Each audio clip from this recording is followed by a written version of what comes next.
কাশি হয়ে যাবে। এগুলো কাঁচা কুল না, এগুলো কি আছে? হ্যাঁ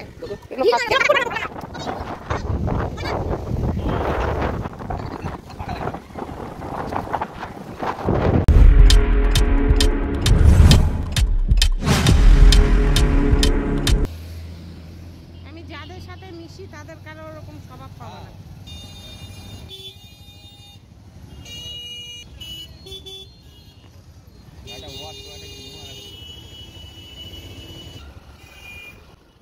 নমস্কার বন্ধুরা, সবাই কেমন আছেন? আশা করি ভালোই আছেন।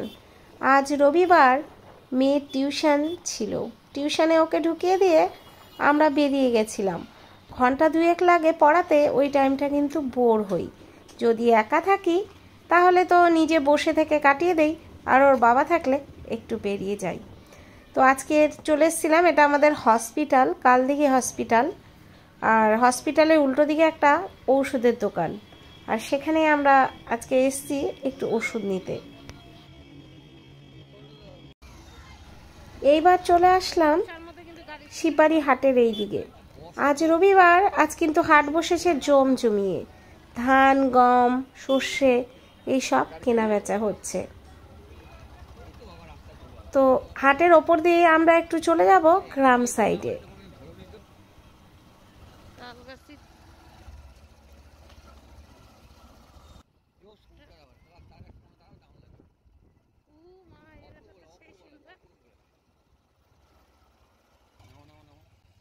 আস্তে আস্তে ঢুকে গেলাম গ্রামগঞ্জের মধ্যে। এখন সবে সবে কিন্তু সর্ষে উঠিয়ে ধান লাগিয়েছে, আর গ্রামগঞ্জের জমিগুলোতেই অনেক ধান। আস্তে আস্তে একটা খুব সুন্দর জায়গা দেখতে পেলাম। দেখুন, সারি সারি তাল গাছ। নেমে পড়লাম এইখানে। যত শব্দ শুনছেন সব কিন্তু হাওয়ার। এখন বাইরে বেরোলেই প্রচন্ড রকম একটা হাওয়া।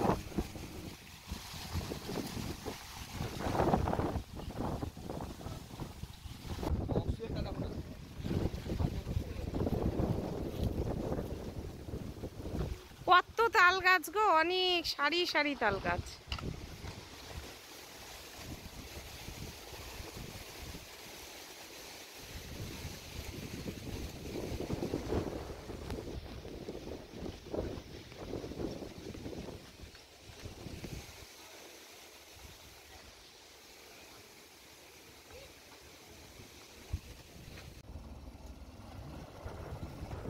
খালি তাল গাছ। এত ভিতরে এত ভালো বাড়ি। আবার যথারীতি বাইকে উঠে রওনা দিয়ে দিলাম সামনের দিকে। দেখা যাক সামনে কি আছে। রাস্তার কি অবস্থা! মা সাবধান বাবা, দেখি তো ভয় লাগে। বন্যা ওঠে মনে হয় এইসব জায়গায়। সামনে পুকুরটা, সামনে চলো। আর একটা বড় পুকুর আছে মানে এইগুলো একটা নেই তো, এই পাল্লাটা আছে।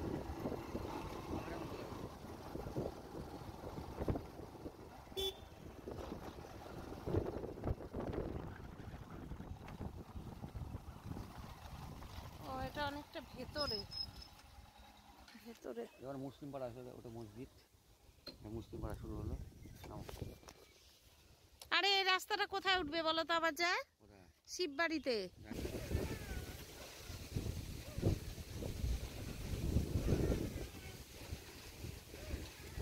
এটা বললো কোন একটা ফুল হয় না, না, ওই যে শাপলা কিংবা পদ্ম ফুল হবে।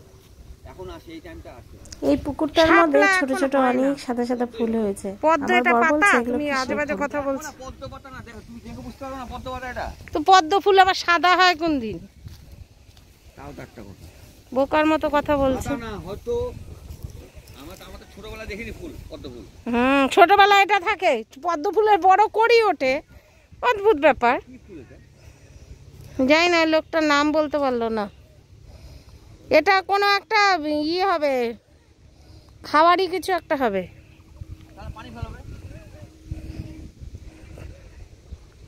না, পানি ফলে পাতা এরকম না, পানি ফলে পাতা আলাদা। আচ্ছা, এটা হচ্ছে হেলেঞ্চা শাক।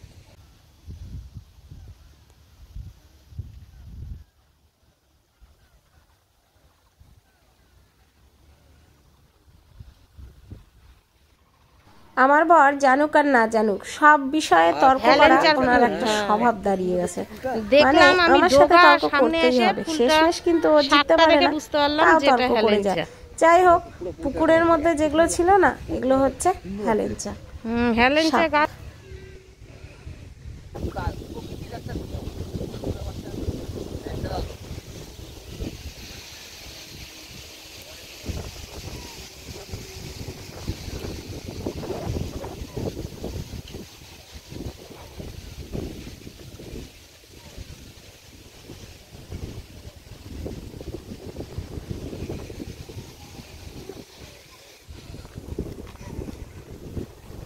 রসুন লাগাইছে, এদিকে টমেটো।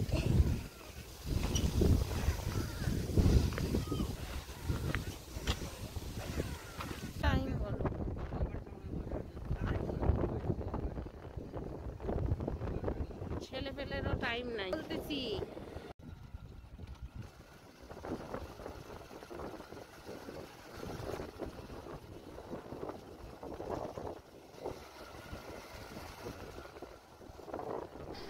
আস্তে আস্তে ওখান থেকে আমরা বেরিয়ে আসলাম। এবার চলে যাব সিজার টিউশন, আর ওকে নিয়ে যাব। তারপরে একটা সুন্দর মজার ভিডিও আছে, শেয়ার করব শেষের দিকটায়। তো তার জন্য ভিডিওটায় পুরো জুড়ে থাকবেন, ভালো লাগবে। আমার গ্রাম বাংলার প্রকৃতি মাঝে মাঝে কিন্তু এরকম ভিডিও আমি আপনাদের সামনে শেয়ার করে থাকি। তো সিজাকে টিউশন নিয়ে রাস্তায় চলে এসেছি, আর এখানে রাস্তায় কিন্তু কুল গাছ। সিজা অনেক দিন ধরে বায়না করছে আমাকে এখান থেকে কুল পেড়ে দাও। কি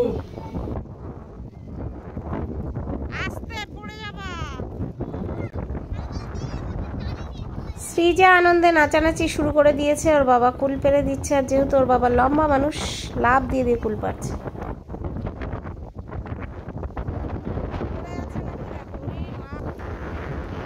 আর সত্যি এখানে এত হাওয়া হয়েছে না, মানে প্রচন্ড রকম হাওয়া বইছে। শ্রীজা বলছে হাওয়া আমাকে টেনে নিয়ে চলে যাচ্ছে। তো মেয়ের আবদার মেটাতে ওর বাবা এখন কুল গাছে উঠবে। কুল গাছে উঠে কাটা টাটা খেয়ে একাকার কাণ্ড।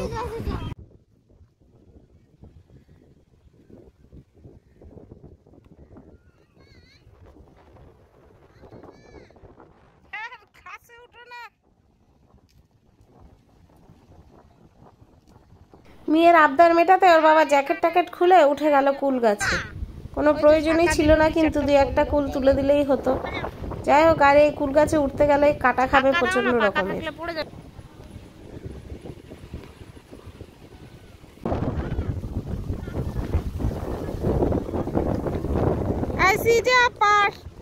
পড়লো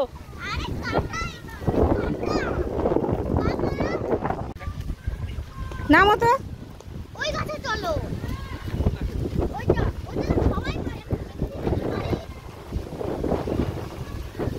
খালা কাটা।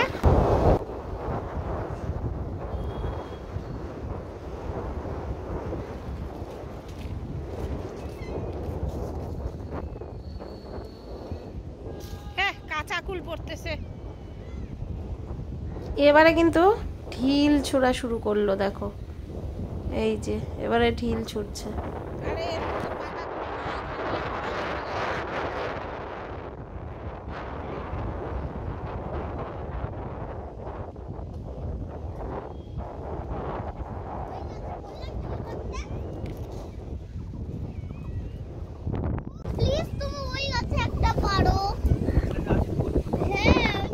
আর কুল খাস না, পরীক্ষার দুটো দিতে পারবে না, কাশি হয়ে যাবে। এগুলো কাঁচা কুল না, এগুলো কি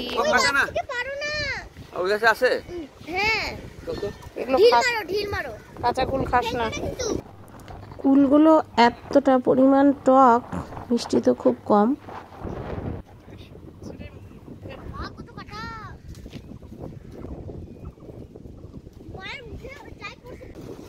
এগুলো কাঁচা কুল পারো না তো, ভালো লাগে না।